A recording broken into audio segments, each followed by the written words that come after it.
What is up, guys? It is the Sound Alchemist, and today I am bringing you more lore on the Warhammer 40k universe. This time I will be talking about my own personal legion, the Celestial Sons. So, what I want to talk about here is the whole Necron aspect that kind of goes along with my army. Basically, their goal is to get the Void Dragon, the Catan, and use him to control the machine spirit that is inside the Golden Throne to potentially revive the Emperor and bring the Imperium back to glory. Now, to do that, it's going to be quite a task because the Void Dragon is rumored to be the most powerful of all the Catan. So, in order to do that, my Primarch, Alec Elric, has decided to use or capture essentially a few Catan so that when they do go to invade Mars and capture the Void Dragon, they've got already powerful Catan on their side. So here is a story, or at least a little bit of lore, that was sent to me by Arthur Dotson. This is completely his point of view on this, his ideas. So let's see what you guys think about that lore. The prison of the gods. The Celestial Sons come across what they think is a Necron tomb world, expecting it to house Necrons galore. Instead, what they find is a planetary-sized mechanism. On the outer surface is a planetary environment somewhat conducive to human life. But underneath, there are many levels and layers constructed by ancient and powerful technologies, each layer much more advanced and complex than the last, leaving one to wonder what the hell could possibly be at its center. Proportions of the world give off a haunting light from massive mechanisms visible in the veins of canyons across the planet's surface. These are visible in the veins of canyons across the planet's surface, which are seen from orbit, much like open wounds bleeding their fluid light out into the void of space, and reaching into the very depths of the world like rents into a body caused by some cosmic jagged knife. Similar in complexity to the Necron Celestial Orrery, its sole purpose is the imprisonment of a fully powered, non-sharded Catan. To make matters worse, this prison of the gods, this Gloria Mundum Carcerum, is beginning to fail, like so many other forms of Necron tech that has spanned more than 60 million years. There are remains of Necron spider automatrons throughout the facility, most of them dead and in various states of decay. The Gloria Mundum Carcerum is slowly falling prey to the entire epochs of lack of maintenance and gradual decay of time. Upon inspection by tech marines, trusted members of the Adeptus Mechanicus, and experts in the Ordo Xenos, it would seem that the Gloria Munda Carcerum was in fact a much higher level of Necron craftsmanship. It should be a literal shining example of higher Necron tech that could and should still be fully functional, even after 60 million years. So what went wrong? As the unfathomable overlapping folds of the warp stuff of reality itself slowly unravels deep within the center of this hollow shell, this Catan, the Canis Caracinum, feels that its freedom is nigh. It begins to flex its powers, testing the limits of these barriers. From time to time, in recent millennia, the Canis Caracinum is able to influence the very physics of reality in its surrounding space near this world. It affects the very materials that comprise this planet, weakening molecular and atomic bonds, converting highly advanced materials such as necrodermis into their eventual decomposed and broken down form. The planet itself, meant to last much longer than any Necron machine ever constructed, is being forced to break down, bit by bit, over an almost unbelievable span of time. To make matters worse, when the spatial fold walls weaken for a brief moment under pressure, the Catan's godly power, the Canis Caracinum, purposely splinters off a piece of itself and projects this through the microcosmic crack in reality. Intentionally sharding itself, these fractured pieces begin to wreak havoc upon the inhabitants of the prison world. This is why the various spider automatrons that usually maintain the systems of the Gloria Mundum Carcerum have died over time. They are damaged beyond repair by the Catan shard, then affected by the twisted physics of reality that affects the entire world. These Catan shards are often beaten by spiders that remain, though a combination of attrition with sheer overwhelming firepower, and by coaxing the systems of the prison to pull the shard back into the spatial fold walls. This is often after the shard has caused much damage and destruction, often requiring centuries, if not millennia, to repair. Unfortunately, these repairs are commonly not finished when another shard gains its temporary freedom. This, combined with the altered physics of the local region of space, had led to the decline of the Gloria Mundum Carcerum. And now the celestial sons discover the prison world and the brief, occluded vision of the history within. They discover only a fraction of the horror that is the truth of this place. An evil god is held at its center, and that evil god wants to be free.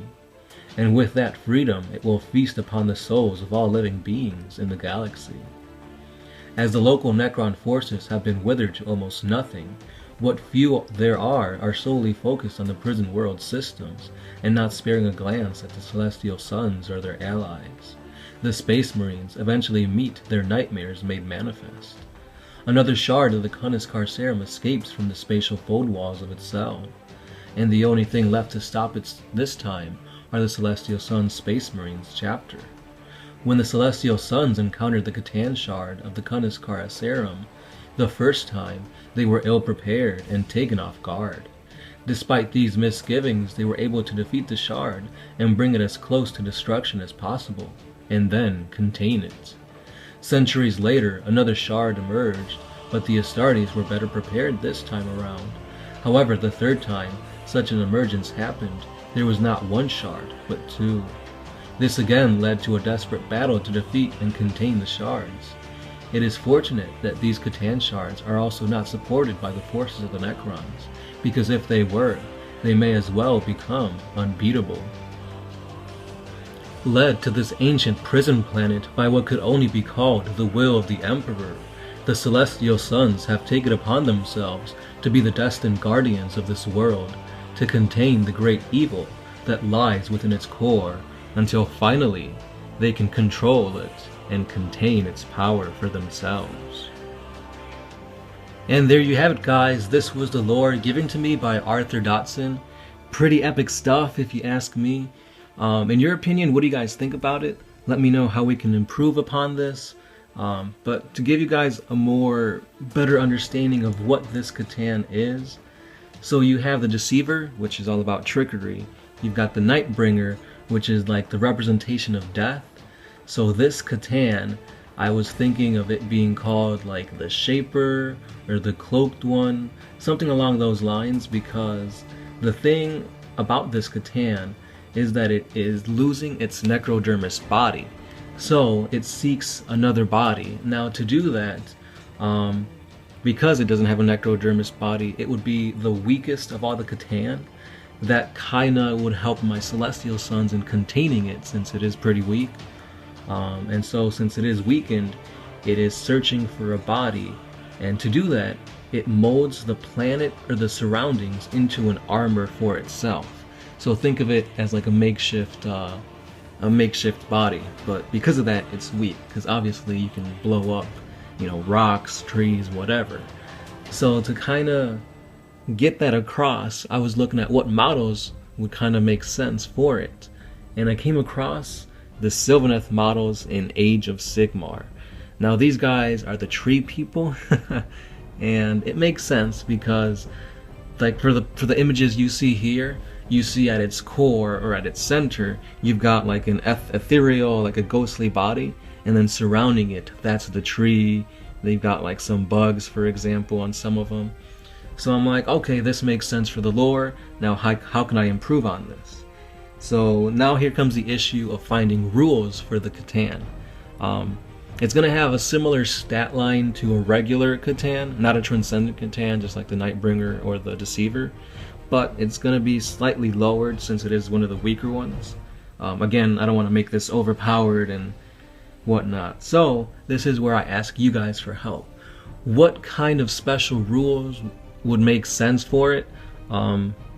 Again, I want it to encompass its surroundings into its own body, so I don't know how that would make sense gameplay wise, and that's why I need your guys' help.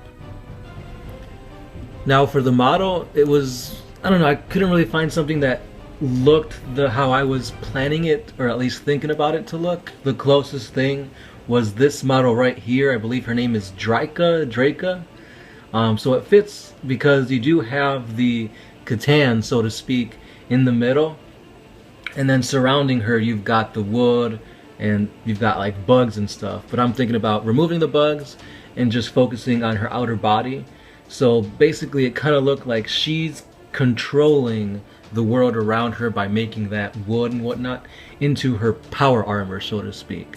So this makes sense. I've already got the model and I've got it built.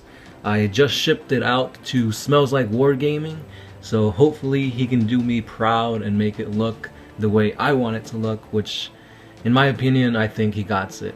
If you've been seeing my other painted stuff, he's really good, so I've got no doubt that he will do this model great and make my dream into a reality, so to speak. Now again guys, I don't know if you guys want to like transfer her abilities and her powers from Age of Sigmar to a 40k setting. Since I've never played Sigmar, I don't know exactly how she works or what she would do. So if you guys could let me know what traits and powers she has, maybe it would make more sense, or at least help us out in figuring out what kind of powers we can give her as a Catan on the battlefield. Yeah, I don't think I've mentioned it yet, but her name, the Catan's name, is going to be Merebi, the Cloaked One. So let me know how that sounds. Should I call her the Shapeless, the Form Seeker? I don't know. Also, does Merebi sound good? Let me know in the comments below, guys. And that's all I've got for you guys. Don't forget to check out our Patreon page, our Facebook page, our Twitter, and our Instagram page for more epic 40k content. Can't wait to read your guys' comments down below. Give me all these tips and tricks that you guys have. Give me some hints, some lore. Any type of improvement is appreciated. And again guys, thank you. This is the Sound Alchemist, part of One Mind Syndicate, and I am signing out.